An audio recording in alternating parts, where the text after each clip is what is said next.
as you focus on the present moment, remember that you're not simply watching what's happening. You're playing a role.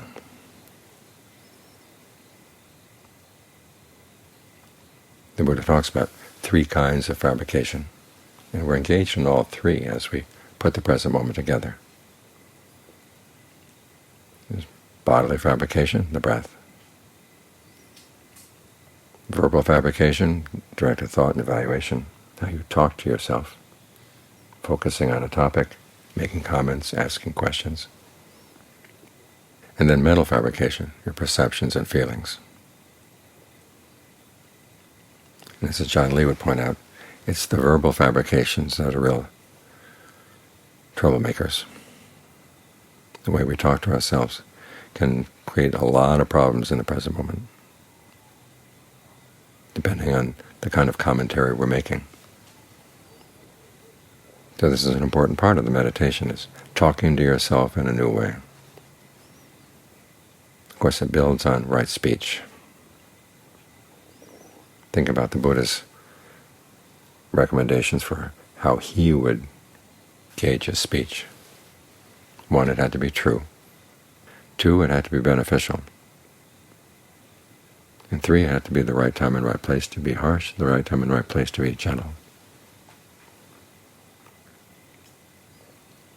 3 tests for your speech to pass. That's more than a lot of us apply to our own speech. A thought occurs to the mind, and it comes right out. We don't have a vow of silence around the monastery here. A lot of people just take that as free license to speak whatever they want to speak about.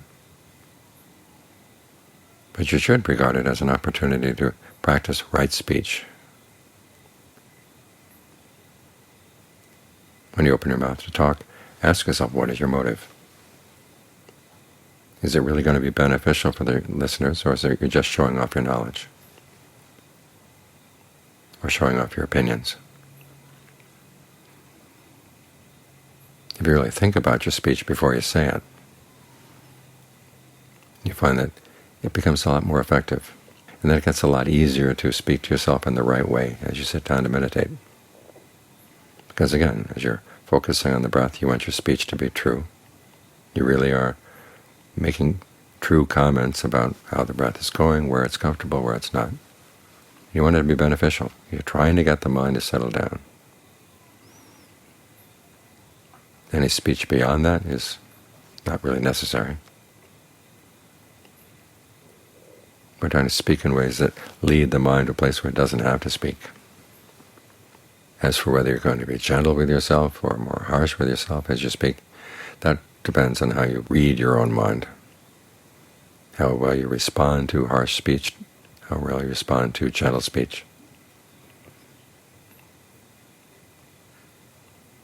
This is something you have to pay attention to, because when the Buddha talks about directed thought and evaluation as one of the factors of jhana, it's not just an unfortunate part of the mind that can't settle down yet. You're using the speech to get things comfortable inside, get the mind to be happy to be with the object. Adjust the object, adjust the mind. Adjusting the object means adjusting whether it's going to be long or short, the breath, fast or slow, heavy, light, deep, shallow, where you're going to focus, which part of the breath you're going to be most sensitive to, and then how to allow that comfortable breath to spread through the body. You can't force it. If you force it, it turns uncomfortable. You have to think of it flowing smoothly.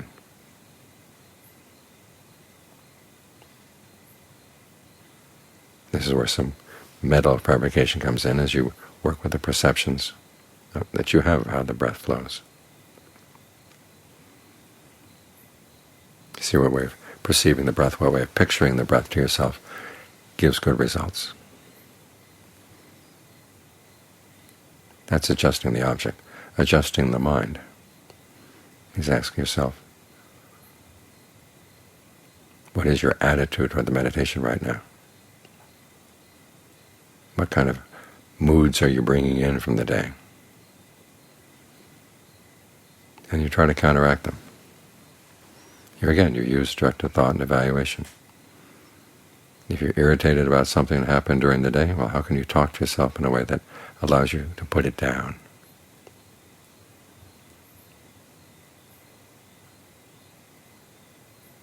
If you're irritated about people around you, okay, how can you think in ways that remind you, okay, you're the group of people who want to meditate. They may not be the best people, they may not be ideal companions, but the values are the same. So it's good to be with people like this.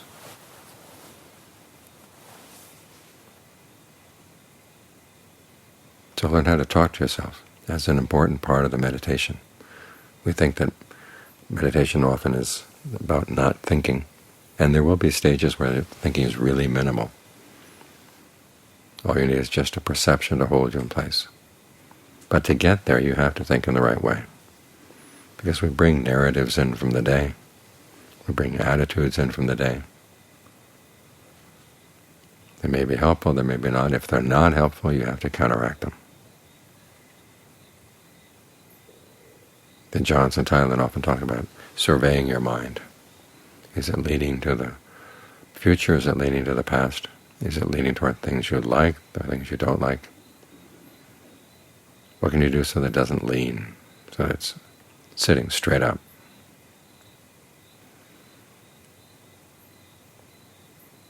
So you have to make a survey like this for the mind to be willing to settle down. Remember, you've got a whole committee in there, so you have to talk to them, convince them that this is a good place to stay.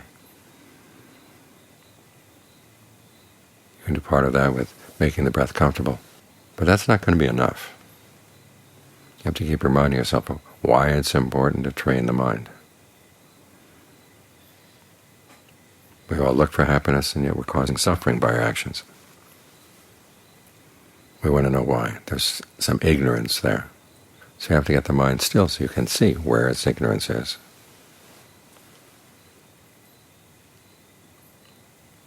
And as the Buddha pointed out, the suffering of the mind is not just a feeling of pain. It's the clinging. It's something you do, and you cling because you like certain things. So we're suffering because of our likes. So you have to examine them. That requires that the mind be stable and be still in the present moment with a sense of well-being. So it's able to step back and engage these things. We like our lust, we like our anger, we like our delusion,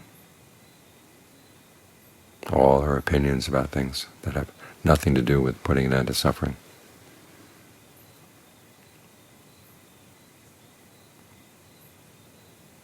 A lot of that the Buddha would class as ignorance, a thicket of views. And yet we like them. So you have to examine why. And sometimes the why is not as obvious as you might think. The Buddha talks about pinpointing where your craving is focused. You might say that you crave another person, but do you actually crave the other person, or do you crave a perception about the other person? Or some ways you have of thinking about the other person, or other associations that have nothing to do with the person, or only a tangential connection with a person. If you're angry about something, are you really angry about that? Or is it related to something else you're more angry about? Or do you simply enjoy being angry? There's a certain rush that comes with anger, a sense of power. And you've been feeling hemmed in and powerless. Okay, this gives you an opportunity to exercise a little power. At least that's what the mind says. Your sense of shame, your sense of compunction get thrown out the window. And a lot of things that you would ordinarily not do when you're in your right mind. All of a sudden seem fair play, fair game. So when we say that we like being angry, exactly what is it about the anger that you find attractive? You've got to look into that. It may not always be the same thing every time you're angry. I was teaching in Portland last week. One of the questions came up, is it enough to just deal with anger as a general phenomenon, or do you have to get to the specifics? If you don't get to the specifics, you don't see exactly where your craving is located. And the specifics are just there. What's the allure? What are the drawbacks? How can you develop a sense of dispassion? Because that's what we're aiming for.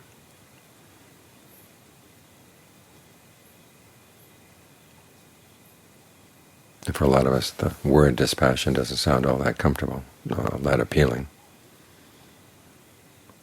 But think of it growing up. You had some childish games that you like to play, and then you realize there's not much there.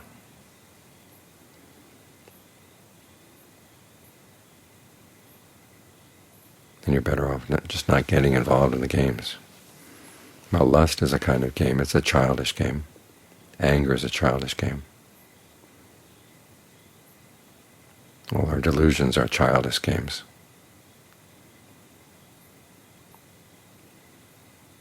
Well, you can see them that way. And you can see that dispassion is actually something positive, because the Buddha always relates dispassion to escape, freedom, being unfettered. We tie ourselves down to things that we like. And then we complain because we're constrained. But then we don't like the idea of leaving those things. The mind is fighting itself.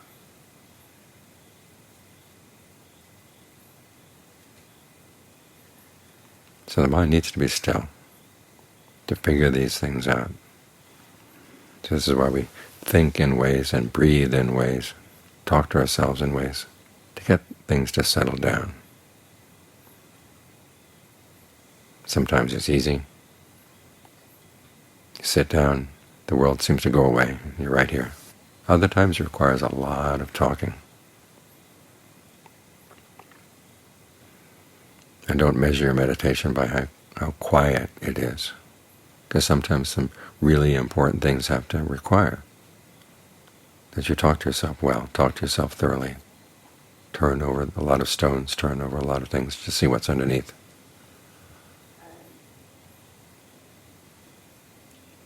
But if you're getting toward understanding, and it's the kind of understanding that frees you from the things that you tie yourself down with, then it's all to the good. So even though John Lee says our habit of talking to ourselves can be a big problem, it's also part of the solution.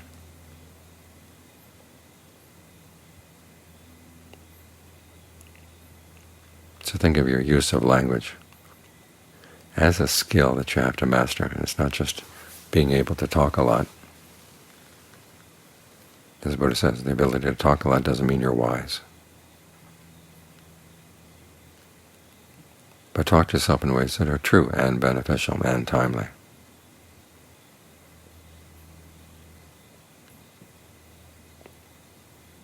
And you take this troublemaker and turn it into part of the path.